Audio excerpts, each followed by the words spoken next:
quintessential Japanese diver, I would say. The Grand Seiko SBGA229 Spring Drive. It is a largely hand-finished diver, idiosyncratic as that may be, for a tool watch from the Shinshu watch factory of Grand Seiko in Japan, where they produce the Grand Seiko models with spring drive movements, the quartz movements, hands, cases, dials. Yes, this is a 100% in-house produced watch with a fantastic movement, which is spring drive, which I will try to explain later. It is complicated, but it is very, very exact.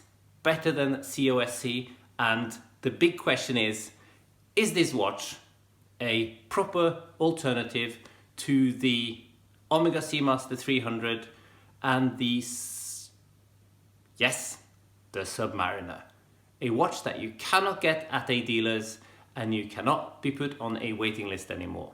So, do you want to wait 7 years, or is this a quirky Japanese high quality alternative to a proper diver's watch?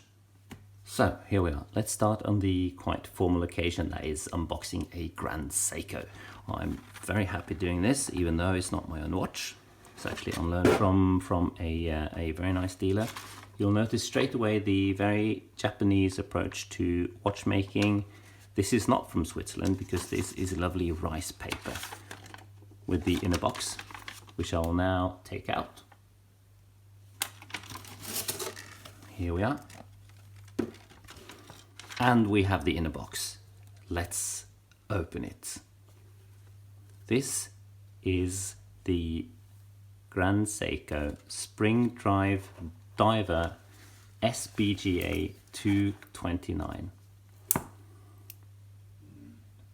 It is a diver with a more conventional look compared to some other Grand Seikos, and one that's had a few iterations. This is the last one with the applied Grand Seiko logo, with no previous model had a Seiko logo and then Grand Seiko. This is, well, you notice straight away the main difference between this and any Swiss watch, which is the continuous sweep of the seconds hand indicating the spring drive movement. So here you are, fantastic watch. A bit sad taking this out of the box, being not my own, but there you go. Let's get into some details. So let's have a closer look. We'll start with the dial. I'll put some proper details up on the specs later, but you know, just look at it. I said to myself not to bring up the word Submariner in this review, but obviously that is one of the first things that spring to mind, because you know, this is one of the more conventional looking Grand Seiko divers. It's a 200-meter diver. Price wise, it's about $6,000, so it falls roughly between the Omega Seamaster 300 and a Submariner, which if you go into a Rolex dealer, you cannot get a no date sub, and there's no waiting lists. So this is, I would say it's a sub killer. There, I said it. So let's start with the dial. It's got a fantastic matte black surface that you cannot really see. You'll be very hard pressed to find the right light to actually see the base of the dial.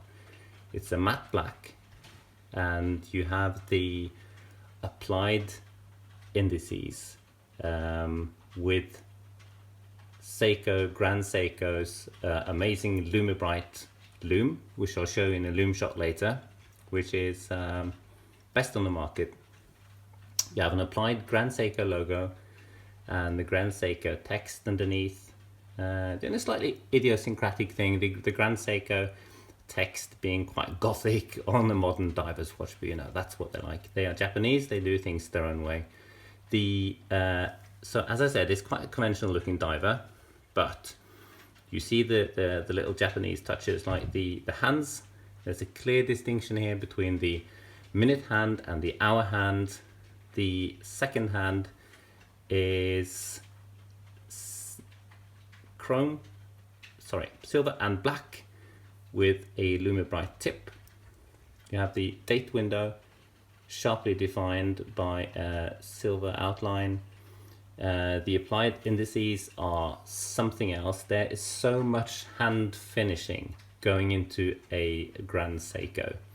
You have the power reserve here, which is, when it's in the white section, it indicates that the watch is fully charged, and now it's with almost no charge because obviously I just took it out of the box. Bezel, brilliant diving bezel, which clicks like nothing else in the business. It's a 120 click bezel, which aligns superbly. It is not ceramic, it is actually inlaid with titanium carbide, which is super strong and will beat any ceramic bezel out there. The case is hardened steel, and obviously the Grand Seiko finish that you've heard about, the Zaratsu finishing, which is the hand polishing of the edges of the case and the bracelet that are polished, is absolutely fantastic. You have never seen such a case polished before anywhere. Yeah, the case is 44 millimeters and a bit, and in typical Grand Seiko style, it wears smaller. Here's the side of the case with the once again you can see the the Grand Seiko crown, which has got really nice finishing to it with the Gothic G and the S. You have crown guards. You notice the precision here is quite something else. Quite pointy crown guards. You have the Zaratsu finishing on the sides. Brushed top on the case. Polished side. And then you have the back. It's a 14 millimeter thick case with quite a big screw on back with the 200 meter water resistance with the Grand Seiko logo there. The bracelet is a proper diver's bracelet, Grand Seiko logo, and with a very easy to use ratchet extension. You just open this part here, you flip the little locks on the sides and you pull it out and then push it back in again. That's it. Brilliant. In addition to that, you have 4 micro adjustments. Most divers now will wear a dive computer anyway, but you can go diving with this. It's an ISO certified diver, 200 meters. The bracelet is in typical Grand Seiko style, polished on the sides, brushed links, brushed center links with inlaid polished lines, and then as I said, 44 millimeters, wears smaller. You'll have a look at the wrist later. Let's go into some close-up shots with the specs. Spring Drive uses quartz technology to regulate the running of a mechanical movement, thereby attaining much greater accuracy than a purely mechanical movement could achieve. Seiko calculates the average deviation at 0.5 seconds per day and at most 15 seconds per month. The characteristic ticking sound is not produced, but the silent gliding of the second hand makes the Spring Drive's time display unique. It sits so nice on the wrist. It's so comfortable for a 44 millimeter watch, especially now in 2019 where the sizes are going down, and Seiko and Grand Seiko are producing some large watches, but it is completely different from a large watch from another manufacturer because they put so much emphasis on the ergonometry of the watch. You have the sloping sides with the polish, so this is actually and you have a short lug to lug length, So it's a 44mm watch that does not wear as a 44mm watch. So would you get this over a Swiss diver? The question is quite quickly answered when you, I mean, I love Swiss watches. You can see my watch case in the back here. There's a Longines, there's a Tudor Black Bay. As a diver, you look at it, you know, popping out from under the cuff. Oh, is that a sub? Well, you know, because some of the details are fairly conventional. You have a look at it. The minute you start looking at the details, looking at, there's so many man hours going into hand finishing, hand polishing the sides of the applied indices. I'm not kidding.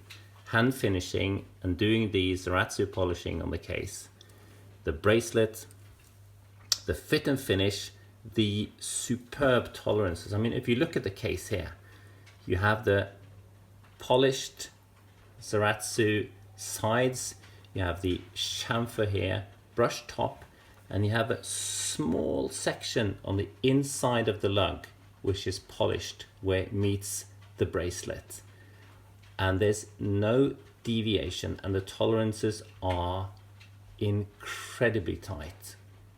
You know, you can look at this for like half an hour and still find little details you'd be amazed by.